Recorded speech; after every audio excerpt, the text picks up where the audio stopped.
Hello and thanks for joining us for another edition of Northwest News Week. I'm Mitchell Ringos.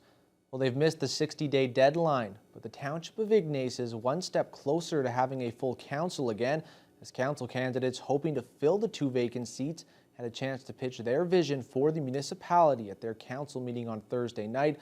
Lee Noonan was there. Ignace's 3 remaining council members evaluated presentations and questionnaires from prospective councillors, including former Ignace Mayor Penny Lucas. People need a reason to stay, to come back to, or to come to Ignace. Without people, the community will become a whistle stop on the way to somewhere else. People require services, and services to survive require people. Council commissioned the firm Expertise for Municipalities, or E4M, to design the process and had no advance knowledge of the questions posed to candidates. In addition to rating the in-person presentations, council members were also tasked with evaluating the candidates' answers to an anonymized questionnaire. The very first question that you're going to have to provide a response to and will be, have you ever held a position on the Township of Ignace Council before? And yes or no.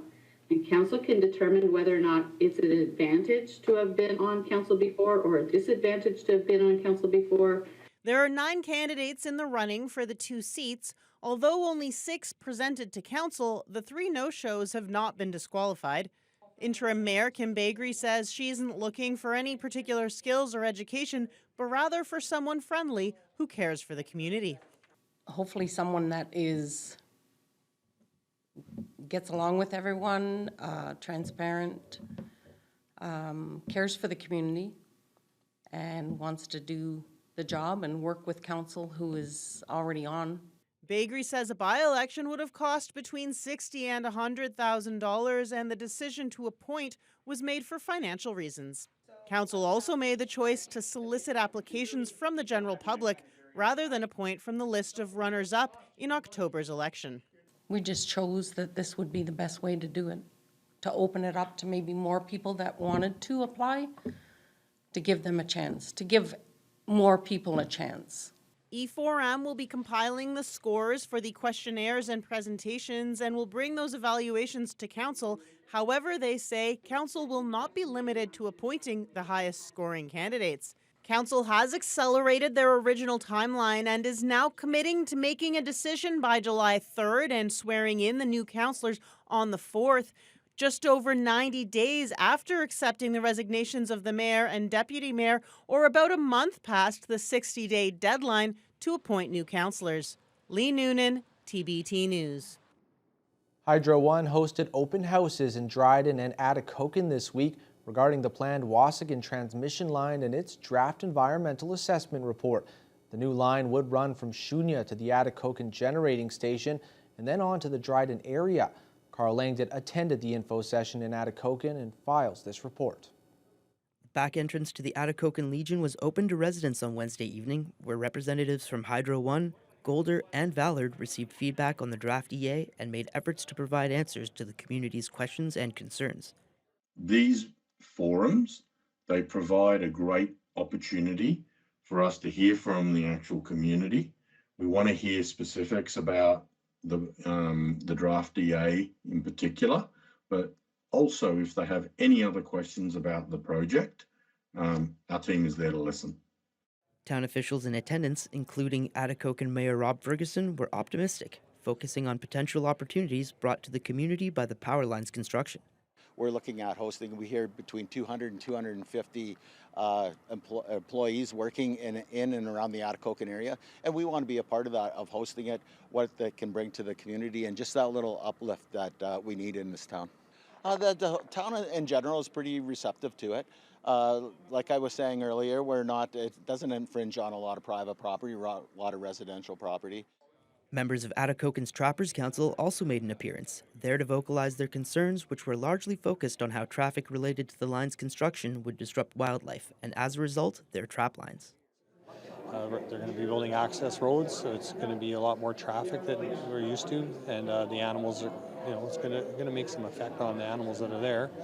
Maybe potentially push them away from the areas that they're used to being with all that. So yeah, we're here asking questions to see what's all going on, and looking at the maps to see where these proposed trails are going to be. 2 more open houses regarding the Waasigan transmission line's draft EA will happen next week, this time in the Thunder Bay area. The first one on Tuesday at the Kaministiquia Community Center between 5 to 8, and the second on Thursday here at the Oliver Road Community Center. Carl Langdon, TBT News. OPP are investigating the cause of a fire that destroyed 2 homes and a garage in Beardmore. Neighbors say the blaze broke out at around 8 o'clock Tuesday evening. Both homes sustained major damage, along with many of the trees that surrounded the properties. Neighbors say local firefighters, along with volunteers, were quick to step in to stop the blaze from spreading any further. They were soon joined by backup crews from Geraldton, who aided in fighting the fire well into the night. An OPP spokesperson confirmed that an investigation is ongoing and the cause has yet to be determined. The interim chief of the Greenstone Fire Service has declined to comment on the situation. A Kenora man faces gun and drug charges after OPP conducted a traffic stop in that community on June 8th. Police pulled over the 40-year-old driver for a suspended license. Officers found cocaine and this strange-looking .22 caliber handgun in the vehicle. OPP Constable Mike Barclay says he's never seen one like it in 27 years on the job. He believes it was designed for the sole purpose of concealing it from police. Folds up, and it's a single shot, single action .22 caliber handgun that is very easily concealed. It's about the same thickness of an iPhone and is about the same size as a stack of credit cards. I can tell you, when I first saw it, I didn't realize what it was at first until I started playing with it and tried to figure it out, and then I realized what it was. The accused faces several weapons and drug trafficking charges, and he appeared in bail court on Tuesday. 3 Indigenous police services that serve 45 First Nations across Northern Ontario say they are at risk of shutting down due to a lack of funding. This has led to declarations of a state of emergency, and on Monday, the 3 police chiefs were joined by the federal NDP to demand action from the Trudeau government. The Treaty 3 Police, Anishinaabe Police Service, and a police force on Manitoulin Island have not received funding from Ottawa since March 31st. The negotiations with the federal government have come to a standstill, leaving the 3 police services to rely solely on a line of credit. The Treaty 3 and APS police chiefs also spoke about the lack of communication from Ottawa, the huge impact it would have if their services were disbanded, and the discrimination within the government's proposed deal. We are calling on Canada to show us the plan. What is the plan that when our line of credit at Treaty 3, when the surpluses, the small surpluses that are left in the other 2 services, when it runs out and we turn off the lights, what is Canada's plan? We need to realize that we are the experts when it comes to Indigenous policing, especially our people. The people trust us. And I encourage Public Safety Canada and the Government of Canada to start listening to us again. And until that happens, there will be no agreement. And while the police chiefs were frustrated, they are hoping the government will hear their calls to reopen negotiations. Ontario's Minister of Indigenous Affairs was on the hot seat on Tuesday at the Chiefs of Ontario's 2023 Chiefs Assembly in Thunder Bay. Minister Greg Rickford was facing a lot of tough questions from the Chiefs during the opening day of the 3-day conference. Lee Noonan reports. Ontario's Indigenous Affairs Minister was only scheduled to appear at the Chiefs of Ontario Annual Assembly for 30 minutes. But for more than an hour, chiefs and their proxies from across the province grilled Rickford on a range of issues. For the Northwest, the questions were largely connected with lands and resource issues. Gull Bay Chief Wilfred King challenged Rickford on the legality of his government's approach to development projects that could infringe on Indigenous rights. That's a question I have in terms of your government that, failing to meet the consultation test, you're going to fail to meet the justification test under Sparrow as well. Could you comment on that, please? There are differences in opinion on how infrastructure should proceed, how resource revenue or resource projects themselves could and should proceed, and I remain flexible and open. I'm speaking on behalf of the Government of Ontario. He also alleged that negotiators on the Robinson Superior Treaty Annuities case were inappropriately suggesting First Nations resource revenues should be counted against the treaty annuities owed by the government. Maybe you could tell your staff that they shouldn't be making any of those kind of representations. Miigwech. Resource revenue sharing agreements are not part of those discussions unless they become it on the matter of future revenues from resources, once the treaty's settled. Martin Falls Chief Bruce Achnipanescum wants to see the province take a greater role in its First Nations prosperity table and in coordinating between nations concerning the Ring of Fire. How can we move forward with our First Nation communities involved with the Ring of Fire? And we have largely stayed out of it, just been funders so that this prosperity table can advance. Rickford promised his help to several First Nations who were looking for support in matters involving other provincial ministries, including Biktagan Nishnabek, who are making their appeal to the Energy Minister. We are on all the waters. We own the water and we own the land. And there has been changes to legislation that the ISU has put through that does not allow for an Indigenous adder in order to get a better rate. And Kitchener-Kusibininiwug, who are looking to simply get a meeting with the Ministry of Natural Resources and Forestry over historic grievances. The Assembly is continuing through Wednesday and Thursday with the Chiefs convening on a number of big issues, including justice and the environment. Lee Noonan, TBT News. After the break, we'll delve further into the issues discussed this week at the annual Chiefs Assembly.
Welcome back. The question of Métis recognition dominated the discussion at the Chiefs of Ontario's annual assembly continued Wednesday in Thunder Bay. Other key items on the agenda included clean drinking water and the enforcement of First Nations law. Lee Noonan has more. Federal and provincial recognition of Métis communities across the province is of deep concern to the Chiefs of Ontario, who say the rights of First Nations to their lands and resources are being threatened by claims they say are illegitimate. Some of their members may have Indigenous ancestry, in their family lines, but that doesn't make them Métis. That perhaps would make them, have some lineage to our communities. And really, at the end of the day, if they're looking for recognition, then they need to look to those communities to see if they are accepted as their people or not, because we are the nations, and the Métis Nation of Ontario is not a nation. Both Matawa and Treaty 3 tribal councils have passed resolutions within the past year opposing federal recognition of the Métis within their territories. And aside from the recognition itself, McLeod says there's been a lack of consultation with First Nations. These decisions are passing legislation are trying to be rammed through without any debate, without any consultation to the actual Section 35 rights holders in this area.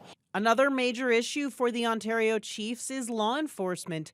Under the shadow of a crisis in First Nations police funding, they want to see legislation that would create a mandate for provincial and First Nations officers to enforce the laws and bylaws passed by band councils. They also want the power to enforce bylaws through ticketing and to hire their own prosecutors. There has to be a long-term commitment federally and provincially to ensure that First Nations can enact bylaws, enforce those bylaws, and adjudicate those bylaws. The ongoing issue of safe drinking water was another major item before the Assembly. There are 23 long-term drinking water advisories still in effect in 20 Ontario First Nations. 3/4 of those communities are in northwestern Ontario. We all agree, I think, that standards are necessary for water treatment plants to ensure the health and safety of the people that drink water from that service. But again, there has to be the funding to adequately operate and maintain it. The Assembly will be wrapping up here on Thursday with a Q&A session with Crown Indigenous Relations Minister Mark Miller, who will be making a virtual appearance. Lee Noonan, TBT News. The wildfire season continues to be a busy one in the Northwest, with more smoke spreading across this region this week. The Thunder Bay area has largely been spared from the haze, but as maps reveal, that's starting to change. According to the website firesmoke.ca, smoke is coming into the city from fires in the far north, and it's also wafting in from larger blazes in other parts of Canada. Fire Information Officer Chris Marchand says there's been a real escalation in fire activity in the Northwest region. As of Thursday afternoon, there were 39 active fires in this part of the province, and the MNRF expects the fire count to continue to grow in the short term based on continuing warm, dry weather and the prospect of more lightning. As of Friday, the fire hazard in most of the Northwest ranged from high to extreme. Certainly smoke is going to be a factor depending where you are. And it's not only coming from the region, but it can be coming from as far away as Alberta and BC or the Northwest Territories, or it could be wrapping around and coming in from Quebec. And we've seen about 8 to 10 fires being called out per day. And as some rain eases the fire situation a little bit in the northeastern part of the province, we're seeing a few resources such as aircraft move back into the Northwest. Current weather forecasts for the Northwest region show only scattered showers over the next week or so, making the forest fire situation all the more concerning. Kenora MP Eric Melillo was calling on the federal government to rethink new air safety regulations, which he says don't work for smaller airlines. The anti-fatigue regulations restrict the number of hours pilots can fly without having to rest. It's really hindering the ability of people in our region to do their jobs, whether it's tourism, whether it's servicing First Nations. There's a lot of added costs, and of course, in the fire season as well, it brings an even greater concern to that because we need all hands on deck. The new regulations came into effect in December for smaller aircraft, and Melillo says the impacts are being felt increasingly as these summer months bring more demand. He says the regulations don't take into account the unique realities of the North or the essential nature of air services here. He also criticizes Transport Canada's transparency, saying there has been a lack of communication with stakeholders, including pilots. They just have questions about some of the clarity around these regulations and how it should impact them, what they should be doing, if there are some ways that there could be some flexibility there, and there hasn't been a lot of response from Transport Canada, it seems like, to anybody. So that's a huge concern for us. Melillo echoes the concerns of the National Coalition of Northern Air Services and stakeholders a group that includes Anishinaabe-Aski Nation and the Ontario Tourist Outfitters Association. They say the changes are adding strain at a time when small airlines are already struggling with a pilot shortage. Construction is well underway at the Northern Lakes School in Atikokan. Stay tuned for more on that story.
Welcome back, and like we were saying before the break, the last bit of interior construction is now being completed for the public school merger in Atikokan.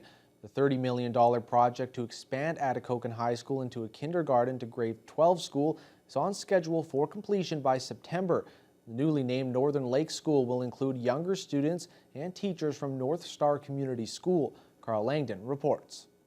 Although it may not look like it from the outside of the building, interior construction is almost complete.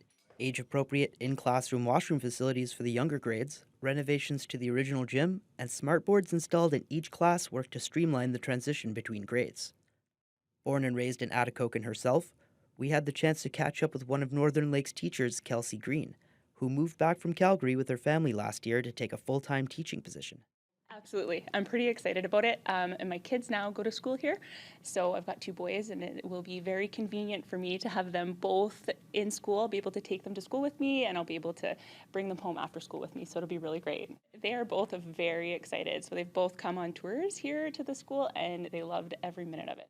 The amalgamation of Atikokan High School with North Star School bypasses funding restrictions that each school was facing when they were both deemed to be underintended. With the merger scheduled to be ready for the younger North Star students by September, an air of optimism surrounded the changes, which include gender-neutral bathrooms, consistency between grade changes, mentorship opportunities, and the convenience to parents of having siblings attend the same school. I'm a family of 8 altogether. I have 5 younger siblings, and they'll all be here, which is really convenient for my mom. It's looking great so far, and everyone's been really positive about it. I think that there are some mixed feelings, but me personally, I think that it's going to actually be really good for our community. I do know quite a few of the younger kids, and I'm excited to just be around them. September will also see new principal Carly Skorensky take the reins. Skorensky is excited for the opportunity to leverage her experiences having taught younger grades in the past and is even a former student of Atikokan High School. It's really exciting for me, having worked in both panels. I'm excited to be able to share some knowledge from the elementary panel and bring in colleagues who really have a lot of experience and expertise in that area, and come back to my secondary roots. The inviting sunlit library offers comfortable spots to explore the possibilities between the pages, along with quiet study spaces to help maintain proper focus. Carl Langdon, TBT News. Parks Canada is reviewing more than 200 historic plaques across the country, including half a dozen in northwestern Ontario. The overwhelming majority are being reviewed for colonial assumptions. The review stems from the 2015 Truth and Reconciliation Commission's Call to Action number 79, which prescribes a reconciliation framework for Canadian heritage and commemoration. The text of each plaque is being reviewed for not only colonial assumptions, but also dated or offensive terminology, controversial beliefs and opinions, and for what's left out, notably the exclusion of Indigenous peoples. So Fort Temiskaming was a fur trade fort on Lake Temiskaming. And the original designation really talked about the importance of that place only in terms of the European fur trade. So the economic history of the development of the colonial presence in North America. So when we reviewed that plaque, and it was done in collaboration with the Temiskaming First Nation, we added the aspect of the story about the partner in the trade, the First Nations. There are 6 plaques under review at historic sites in this region. 3 of them are in the Thunder Bay area. The others are in the Nipigon, Rainy River, and Kenora area. It costs roughly $4,000 to cast a new plaque, the first of which should start being installed this year. It is expected to take a few years to get through all 208 plaques currently under review. And that's all the time we have for this edition of Northwest Newsweek. Thanks for joining us, and we'll see you right back here next week.